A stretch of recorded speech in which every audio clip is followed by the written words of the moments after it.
In the 1960s, an eccentric and controversial professor predicted the rise of the internet. Marshall McLuhan spent most of his working life at the University of Toronto, where he primarily focused on understanding culture and technology, what exactly they are, the way they interact, and how they have shaped what we experience as the past and the present. In his renowned book, Understanding Media, The Extensions of Man, as well as prior effort called the Gutenberg Galaxy, he predicted that we would soon move away from a visual culture, dictated by technologies like the TV and print magazines, to electronic media. This, he argued, would create a global village, a new kind of social organization that would move us away from individualism to tribalism, as it would make it easier for us to connect. The main reason McLuhan was able to make such an impressive prediction was that he had a very foundational understanding of what technology is and how humans use it. Today, we think of information technologies like the phone or the computer when we use the term.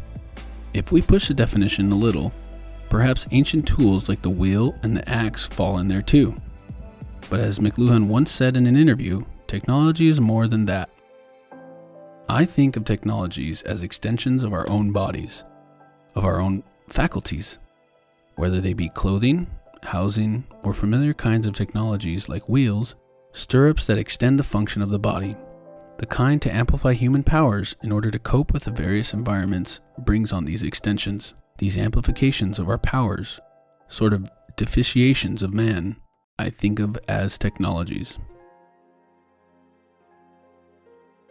While McLuhan sometimes took a pessimistic view regarding how technologies adapt the human condition, he was mostly impartial, often suggesting that technology is generally agnostic.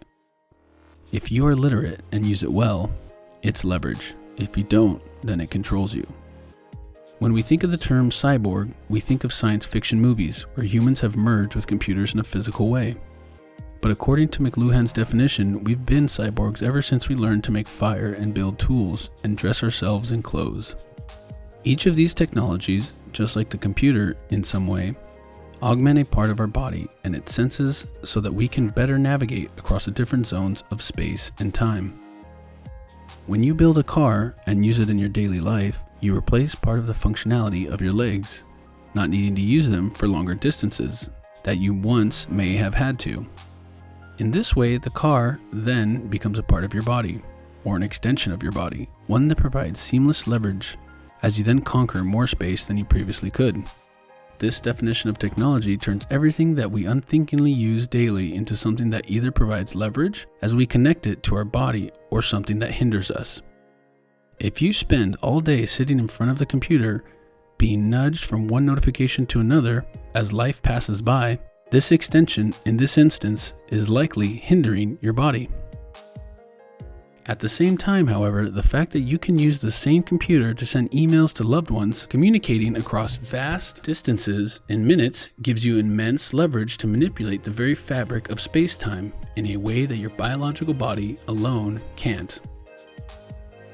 This same dynamic exists in our relationship to our clothes, our bed, our home, and whatever else we can think of that provides a function to our body without being the body. One of the most inspired cultural trends in recent years is minimalism. The idea that less ownership is more, because most of what we own today isn't necessary in a strict sense. At the end of the day, if you take care of the basics, like feeding yourself, putting a roof over your head, and finding ways to add value with your time, you technically don't need more. This whole idea gets one thing quite right, but at the same time, in another way, it falls short. First, it's true. We don't need a lot. In fact, much of what most people own is in their way. If we look at it from McLuhan's point of view, these things act more like the computer stopping you from living your life than the computer that lets you connect with your loved ones. On the other hand, however, if ownership is pursued with intent, where utility is valued, and where technology extends the body in a way that adds leverage, then it has a lot to offer. This kind of thinking requires a person to evaluate their actual relationship, the source of their connection, to the technologies they own and interact with. What is the meaning they gain from something? This also applies to apps or websites within each technology. A good way to evaluate utility is to see if a thing seamlessly and fluidly interacts with your body to give you more control over your surroundings, rather than them controlling you.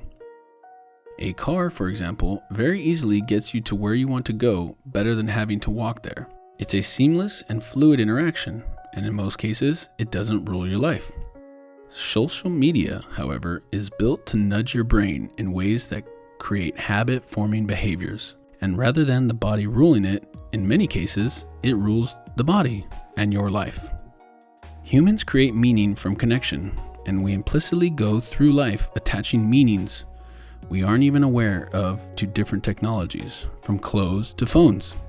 Maximizing utility is about unmasking meaning to see if it adds the value we assume it does. One of Marshall McLuhan's most enduring phrases is, "The medium is the message." Given the state of technologies today, the medium that you use to consume your content, whether that be news or some other utility you gain from a technology, shapes more of what you take away and understand than the actual content you are consuming. There is a difference between getting your news from an old-fashioned newspaper, which is a very individual act, and there is getting your news from a website, which is a tribal act. The reason is that technologies become a part of our bodies, and this symbiotic relationship serves a certain function, which transcends whatever surface-level relationship we assume.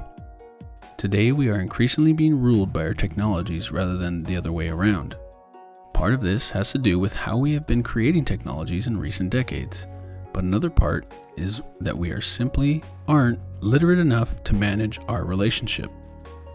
Any technology, from clothing to a computer, either augments the body in a beneficial way, or it hinders the body in a way that decouples its intention from that of the mind. If you do the work to evaluate your relationships with the different technologies in your life and the different purposes they serve, you can maximize the utility you gain from them. Much of the meaning in life emerges out of the connections we form to the technologies that extend our bodies. To better nourish this meaning, we have to better understand them. This has been an article by Zat Rana. Thanks for watching.